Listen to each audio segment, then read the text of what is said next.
अस्सलाम वालेकुम, यासीन आपके साथ हाजिर है इस मॉर्निंग ब्रीफिंग में।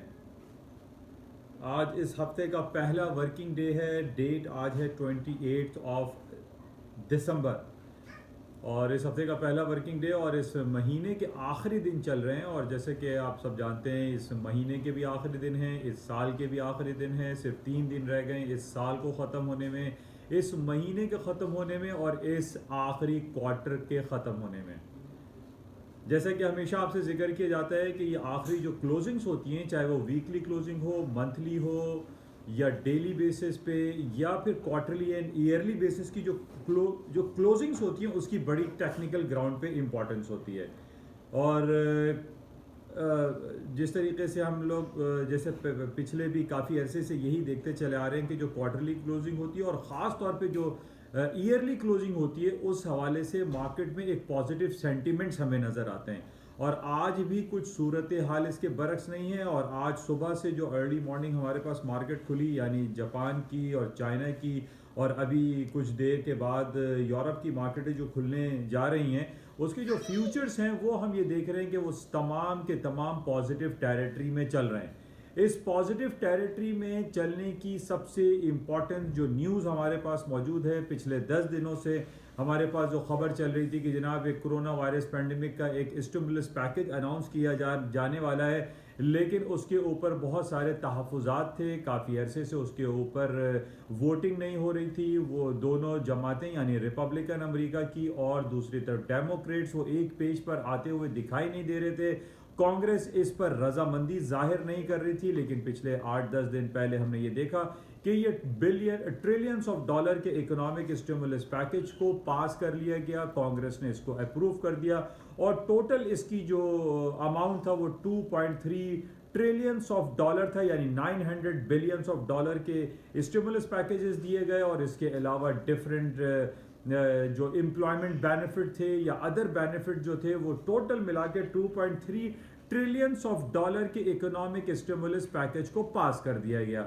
और इसको कानून का हिस्सा बनाने के लिए ज़रूरी था कि इस पर सदर डोनाल्ड ट्रंप साहब दस्तखत करते, लेकिन ट्रंप साहब पिछले एक हफ्ते से इस बात पे राज़ी नहीं दिखाई दे रहे थे कि जनाब वो इस स्टिमुलस पैकेज पर दस्तखत करें और इसको कानून का हिस्सा बनाएं।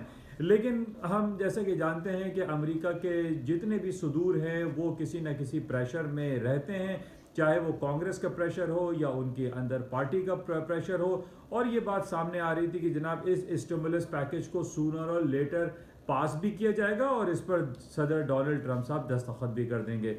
और यही हुआ। कल बरोज़ इतवार को ट्रंप साहब ने इस 2.3 ट्रिलियंस ऑफ डॉलर के इकोनॉमिक स्टिमुलस पैकेज को पास करने के बाद इस पर दस्तखत कर दिए और इसको कानून का हिस्सा बना दिया, जो कि अक्रॉस द बोर्ड पूरी दुनिया में इसको बहुत ज़्यादा सराहा गया। इसको पॉजिटिव सेंटिमेंट्स इसकी वजह से क्रिएट हुए।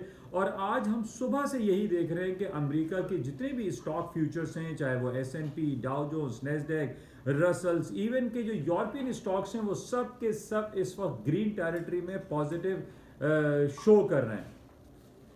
और इसकी वजह सिर्फ 2.3 ट्रिलियंस ऑफ डॉलर के स्टिमुलस पैकेजेस ही को हम नहीं कह सकते, बल्कि हम ये देख रहे हैं कि इसके बाद इससे 2 दिन कबल हमारे पास क्रिसमस हॉलीडेज गुजरी। और क्रिसमस हॉलीडेज हालांकि बड़ी मध्यम रही, कोरोना वायरस पैंडेमिक की वजह से बहुत ज़्यादा सेलिब्रेशन पूरी दुनिया में नहीं सेलिब्रेट की गई। लोग इतने ज़्यादा, हमने ये देखा कि जो लॉन्ग वीकेंड्स पे चले जाते हैं, तवील अपनी तातीलात मनाते हैं, इस कोरोना वायरस पैंडेमिक की वजह से वो तमाम सेलिब्रेशन हमें दिखाई नहीं दे।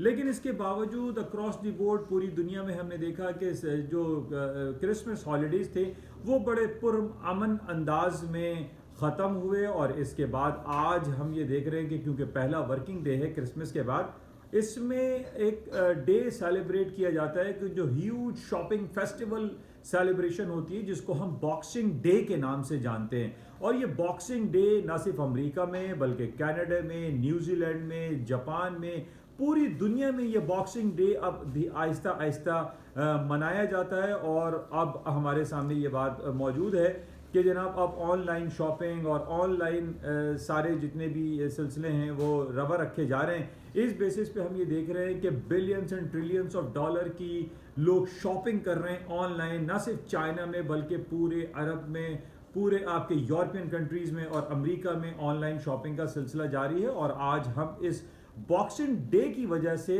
न सिर्फ शॉपिंग पूरी दुनिया में हो रही है बल्कि बहुत सारे ममालिक में हम ये देख रहे हैं कि क्रिसमस हॉलीडेज़ को कंटिन्यूएशन में रखा जाता है और मंडे वाले दिन भी कुछ मार्केटें बंद रहती हैं। लेकिन एक पॉजिटिव सेंटिमेंट्स बहरहाल हमारे पास मौजूद है और पूरी दुनिया की स्टॉक मार्केटें आज ग्रीन टेरिटरी में हायर नोट्स पे हम देख रहे हैं। अच्छा, इस स्टॉक मार्केट के साथ एक बहुत ही इम्पॉर्टेंट जो कोरोना वायरस पैंडमिक के बेसिस पे हम ये एक बैरोमीटर हमारे पास होता है, हम उसको चेक में रखते हैं कि पूरी दुनिया की जो बिजनेस एक्टिविटीज़ हैं वो कहाँ जा रही हैं। तो आज एक ताज़ा रिपोर्ट हमारे पास थाईलैंड के हवाले से है। थाईलैंड, सिंगापुर, मलेशिया के बारे में हम ये जानते हैं कि ये बहुत ज़बरदस्त टूरिस्ट प्लेसेस हैं और पूरी दुनिया से यहाँ पर लोग अपनी छुट्टियाँ मनाने के लिए आते हैं। तो पिछले दिनों कोरोना वायरस पैंडेमिक की वजह से पूरी दुनिया जब लॉकडाउन और शटडाउन के आताब से गुजर रही थी और अभी भी ये सिलसिला जारी है, लेकिन इसके अंदर कुछ ईजीनेस फील की जा रही है। और एक बैरोमीटर हमारे पास है, थाईलैंड ने एक रिकॉर्ड टूरिस्ट प्लेस के तौर पर सामने उभर कर आया है इस कोरोना वायरस पैंडेमिक के दौर में। और पिछले महीने यानी सिर्फ नवंबर के जो हमारे पास नंबर्स आए उसमें 3000 फॉरेन टूरिस्ट वहाँ पर आए और उन्होंने अपनी हॉलीडेज सेलिब्रेट की, हॉलीडेज मनाई। और ये बड़ा इंपॉर्टेंट है और इस बेसिस पे हम ये समझते हैं कि जनाब अब आइंदा आने वाले वक्त में ज़्यादा से ज़्यादा अब ये टूरिस्ट प्लेसेस ओपन होंगे, लोग दुनिया में ट्रैवल करेंगे, आएंगे जाएंगे। और जनाब जितने भी आपके ये जो एयरलाइन सेक्टर है इसमें भी काफ़ी एयरलाइन सेक्टर हो गया और होटल इंडस्ट्री, ये तमाम दोबारा से ग्रो करेंगे। ये बड़ा इंपॉर्टेंट पॉइंट है और इस बेसिस पे आज हम ये देख रहे हैं कि इसका पॉजिटिव सेंटीमेंट जो है वो स्टॉक मार्केटों में और पूरी दुनिया में हमारे सामने नजर आ रहा है। अच्छा, इसके साथ जो पॉजिटिव खबर हमारे पास पिछले हफ्ते थी कि ब्रेक्जिट, बरतानिया और यूरोपियन यूनियन में जो अलहदगी के हवाले से जो सिलसिला चल रहा था, काफ़ी लोगों के जहनों में तहफ़्फ़ुज़ात मौजूद थे कि जनाब बरतानिया और यूरोपियन यूनियन के दरमियान कोई ट्रेड डील तय नहीं पाएगी। लेकिन आफ्टर बिल्कुल आखिरी वक्तों में अब सिर्फ हमारे पास 2 से 3 दिन रह गए और ये हमारे पास गुड खबर आई, गुड न्यूज़ आई कि बरतानिया और यूरोपियन यूनियन में ट्रेड डील तय पा गई है। ये billions of trillions of dollar के इनकी आपस की जो तिजारत है वो बहाल हुई है और काफ़ी लोगों में ये जहन में आ रहा था जो सरमायादार है पूरी दुनिया के कि जनाब बरतानिया एक लोनलीनेस में चला जाएगा और वो पूरे यूरोप से क़ता ताल्लुक़ हो जाएगा। लेकिन ये बड़ी अच्छी खबर हमारे पास आई कि बरतानिया, जो कि तकरीबन 7 से 8 करोड़ नफूस पर मुश्तमिल एक आबादी है और उसकी ज़्यादातर तिजारत यूरोपियन कंट्रीज से होती है, वो तमाम तिजारत बहाल रहेगी और बरतानिया अलहदगी का शिकार नहीं होगा। इस बेसिस पे ये भी पॉजिटिव सेंटिमेंट्स आए कि जनाब बरतानिया और यूरोपियन यूनियन के दरमियान एक तिजारती इल्हाक बरकरार रहेगा। इस बेसिस पे देख रहे हैं कि आज भी हमारी अक्रॉस द बोर्ड पूरे यूरोप की, अमेरिका की और एशिया की जो मार्केटें हैं वो पॉजिटिव रिफ्लेक्ट कर रही हैं। न सिर्फ बरतानिया और यूरोप की बल्कि आज पाकिस्तान PSX इंडेक्स भी हम देख रहे हैं, तकरीबन 300 पॉइंट मार्केट इस वक्त प्लस है और 44,000 के बेंचमार्क को क्रॉस करने वाली है। इस वक्त 43,700 पे मार्केट ट्रेड हो रही है और 300 पॉइंट प्लस है। तो ओवरऑल जो ये सैटरडे और संडे हमारे पास गुजरे हैं ये बड़े पुरअमन और अच्छे गुजरे, जिसकी वजह से इसका रिफ्लेक्शन पॉजिटिव है। अच्छा, एक रिपोर्ट जिस तरीके से मैंने आपको थाईलैंड के हवाले से रिपोर्ट बताई कि 3000 लोग नवंबर में ट्रैवल किए और लोग टूरिस्ट आए, इसी तरीके से एक पॉजिटिव खबर हमारे पास जो सबसे ज़्यादा तमाम मीडिया पे और तमाम हर तरफ छाई हुई है, एंड दैट इज़ बिटकॉइन। आजकल हम ये देख रहे हैं कि हर तरफ चर्चा है, बच्चे बच्चे के पास ये मोबाइल है, वो बिटकॉइन के ब्लॉकचेन क्रिएट कर रहा है, बिटकॉइन से वो माइनिंग प्रोसेस में जा रहा है, यानी हर आदमी बिटकॉइन की बात करता हुआ दिखाई देता है। आज सुबह ही सुबह हमारे पास बिटकॉइन ने तारीख की नई बुलंदियों को छुआ। और जिस तरीके से पिछले दिनों भी मैंने आपसे कहा था कि जिस तरीके से ये 20,000 के बेंचमार्क को इसने पहले क्रॉस किया, फिर 25,000 हुआ, आज इसने तारीख के नए बाब रकम कर दिए और 28,500 यानी 28,500 के बेंचमार्क पे आज बिटकॉइन ट्रेड हो रहा है। बहुत अरसे से ये बात हो रही है कि दुनिया एक नए डायनेमिक्स की तरफ जा रही है, एक नए फाइनेंशियल डायनेमिक्स की तरफ जा रही है। और ये पुराने ज़माने के जिस तरीके से हमारा बैंकिंग फाइनेंशियल सिस्टम चलता था, माइट पॉसिबल आइंदा चंद सालों में ये ख़त्म हो जाए और पूरी दुनिया की जो फाइनेंशियल सिस्टम है वो ना क्रेडिट कार्ड रहेगा, ना आपके पास दूसरी जो टीटी और ये सारी चीज़ें आप लगाते हैं या एलसीज खोलते हैं, ये तमाम चीज़ें माइट पॉसिबल ख़त्म हो जाएं और तमाम दुनिया की जो कारोबारी सरगर्मियां हैं वो बिटकॉइन पे, डिजिटल करेंसी पे या क्रिप्टो करेंसी की तरफ चली जाए। तो इस बेसिस पे आज हम ये देख रहे हैं कि बड़ी तेजी से मार्केट ऊपर की तरफ जा रही है और 28,500 के बेंचमार्क को इसने क्रॉस कर दिया है। और अब वो दिन भी दूर नहीं दिखाई देते जो पिछले दिनों हम ये कहते थे कि ये 40,000 पे या 50,000 के एरिया को क्रॉस कर जाएगा। मार्केट में बहुत ज़्यादा पोटेंशियल दिखाई दे रहा है और आप न सिर्फ बिटकॉइन, इसके अलावा लातादाद क्रिप्टो करेंसी और डिजिटल करेंसीज इस वक्त मार्केट में सर्कुलेट हो रही हैं, जिसके हवाले से सबसे ज़्यादा इंपॉर्टेंट सर-ए-फ़हरिस्त बिटकॉइन है, उसके बाद ईथेरियम है, उसके बाद मुनेरा करेंसी आती है। यानी बहुत सारी करेंसीज को आप जाकर देखिए तो ये क्रिप्टो करेंसी और डिजिटल करेंसीज आपको दिखाई देंगी। बहरहाल आज ये भी पॉजिटिव सेंटिमेंट्स हैं कि मार्केट के अंदर बिटकॉइन में बहुत ज़्यादा तेज़ी दिखाई दे रही है और मार्केट ने 28,500 के एरिया को क्रॉस कर दिया है। तो बहरहाल इसको भी क्लोजली वॉच करना चाहिए। एक बड़ा इंपॉर्टेंट आर्टिकल इसमें आया हुआ है बिटकॉइन के हवाले से कि हम पिछले साल से देख रहे हैं कि दो एक कैटेगरी है, उसमें सबसे ज़्यादा फंड इंजेक्ट होता है, that is mutual fund and exchange traded fund.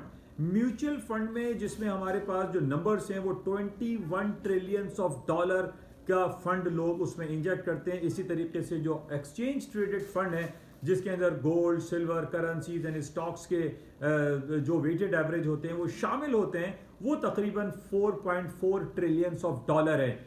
बात इंपॉर्टेंट, सबसे ज्यादा इंपॉर्टेंट फैक्टर ये है कि बिटकॉइन इन तमाम ईटीएफ्स को, तमाम म्यूचुअल फंड को क्रॉस कर चुका है। यानी अब लोगों का सबसे ज्यादा जो इंटरेस्ट है, लोग सबसे ज्यादा जो इन्वेस्ट कर रहे हैं वो है cryptocurrency and digital currency, that is known as the bitcoin, Ethereum, Monero, बहुत सारी आप जाके देख सकते हैं। तो दैट इज वेरी इंपॉर्टेंट कि इसको आप क्लोजली वॉच करें और बिटकॉइन को स्टडी करें कि बिटकॉइन में और कितना पोटेंशियल एग्जिस्ट करता है।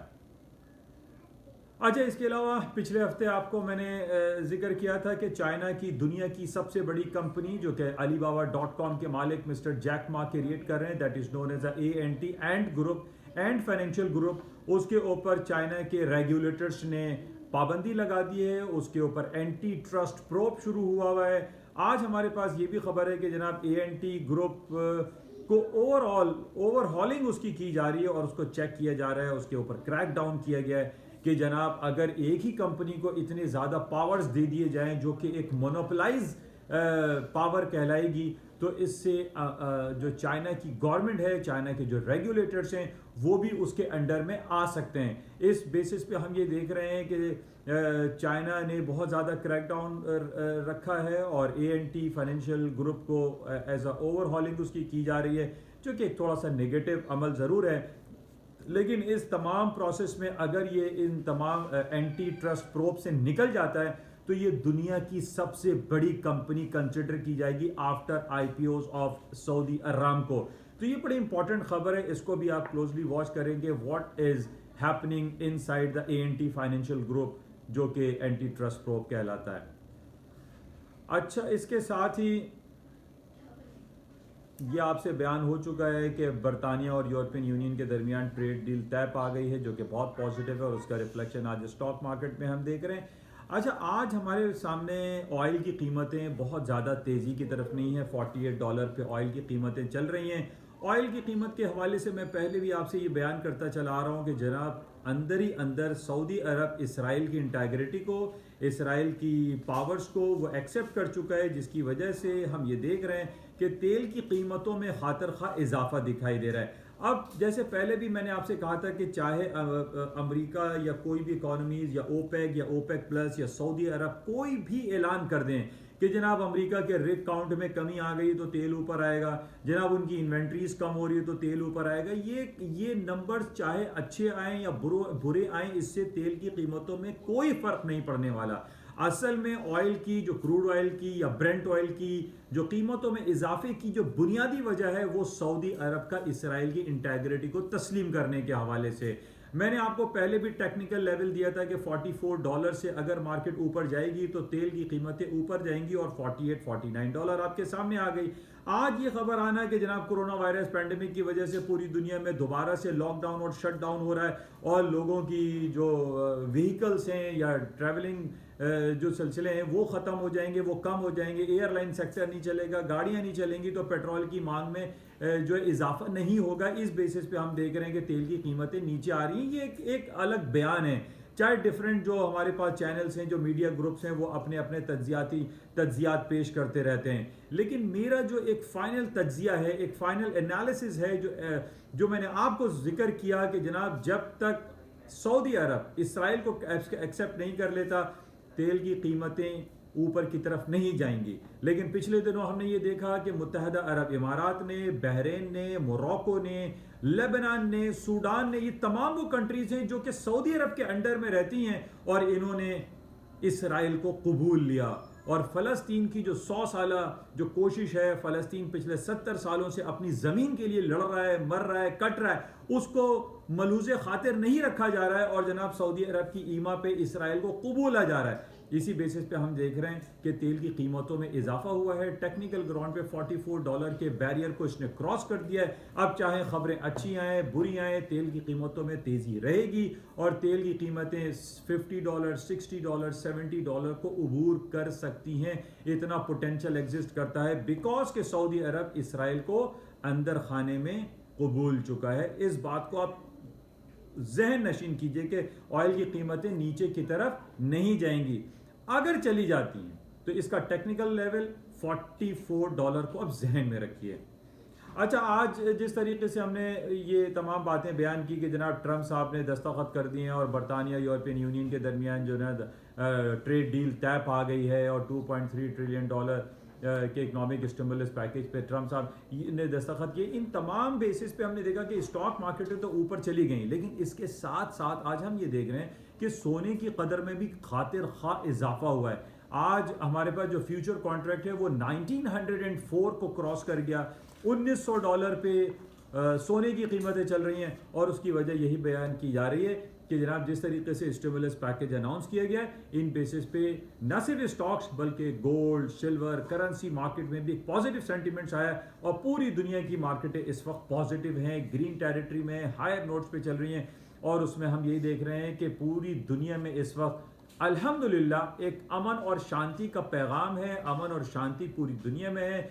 जैसे पहले भी हमने ये देखा जब मुसलमानों की ईद उल फितर और ईद उल अजहा की छुट्टियां होती हैं और बड़े सुकून से जब ईद उल फितर और ईद उल अजहा ख़त्म हो जाते हैं, उनकी सेलिब्रेशन एंड हो जाती हैं, तो मार्केटें में एक पॉजिटिव सेंटिमेंट्स आता है और मार्केट ऊपर जाती हैं। और आज यही सूरत हाल हमारे पास है कि क्रिसमस हॉलीडेज़ के बाद अब आज हमारे पास बॉक्सिंग डे चल रहा है। इन बेसिस पे मार्केटों में तेज़ी है और आज हम सुबह से मार्केटों में तेज़ी देख रहे हैं और ना सिर्फ मार्केट में बल्कि गोल्ड, सिल्वर, इन सब में तेज़ी दिखाई दे रही है।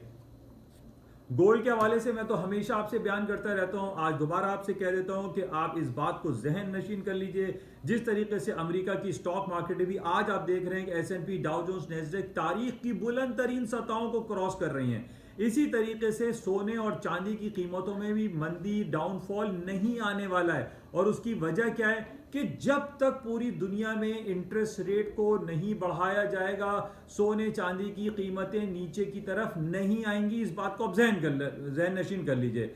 और आज हम यही देख रहे हैं कि जनाब अब स्टिमुलस पैकेज पास हो गया तो तब भी सोना ऊपर जा रहा है, कोई और खबर आती है तब भी सोने चांदी में इजाफा हो जाता है। तो बेसिकली असल बात यह है कि जब तक पूरी दुनिया में इंटरेस्ट रेट को नहीं बढ़ाया जाएगा, सोने की कीमतें, सोने की कदर में डाउनफॉल नहीं आएगा। ये रेसिप्रोकल प्रोसेस है, एक चीज बढ़ती है तो दूसरी चीज घटती है। आज हम देख रहे हैं कि पूरी दुनिया के इंटरेस्ट रेट जो शरह सूद है वो नेगेटिव टेरिटरी की तरफ है। अमेरिका का इंटरेस्ट रेट 0% चल रहा है। यूरोपियन यूनियन की जो डिपॉजिट फैसिलिटी है वो 50 बेसिस पॉइंट नेगेटिव चल रहा है। स्विट्जरलैंड नेगेटिव चल रहा है 75 बेसिस पॉइंट। जापान नेगेटिव चल रहा है। तो हाउ कैन आई से कि सोना जो है वो नीचे की तरफ आएगा? सोना उसी वक्त नीचे आएगा जब आपके पास ये सेंटिमेंट्स क्रिएट हो जाएंगे पूरी दुनिया के, आपको ऐसी खबरें आनी शुरू हो जाएंगी कि जनाब अब पूरी दुनिया के इंटरेस्ट रेट में इजाफा शुरू हो रहा है, तो सोने चांदी की कीमतों में नीचे मंदी आ जाएगी, स्टॉक्स मार्केटें नीचे क्रैश होना शुरू हो जाएंगी।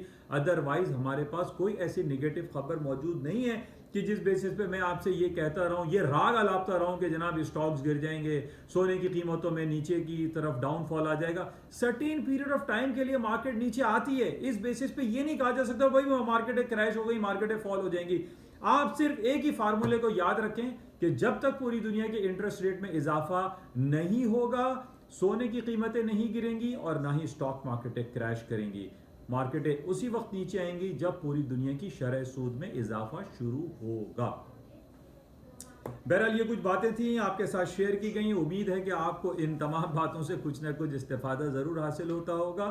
और एक आखिर में इंपॉर्टेंट न्यूज़ रह गई कि जिसका पॉजिटिव इफेक्ट आ रहा है कि 31 तारीख से नहीं 31 दिसंबर से अगर ट्रंप साहब दस्तखत नहीं करते तो अमेरिका में शटडाउन का खतरा था। वहां के हॉस्पिटल 50% पे आ जाते, वहां के बागात बंद कर दिए जाते, वहां के बहुत सारे गवर्नमेंट सर्विसेज को शटडाउन कर दिया जाता है। लेकिन अब शटडाउन का जो खतरा था वो भी उठ चुका है, जिसकी वजह से स्टॉक्स मार्केटों में तेजी बरकरार है। इंशाल्लाह राब्ते में रहेंगे। जाते हुए आपसे गुजारिश, इस यूट्यूब चैनल को प्लीज लाइक करें, शेयर करें और सब्सक्राइब करें विद बेल आइकन, ताकि जितनी भी फाइनेंशियल इंपॉर्टेंट न्यूज होती हैं वो आपको मिलती रहें और आप उन बेसिस पे अपने पोर्टफोलियो को मैनेज करते रहें।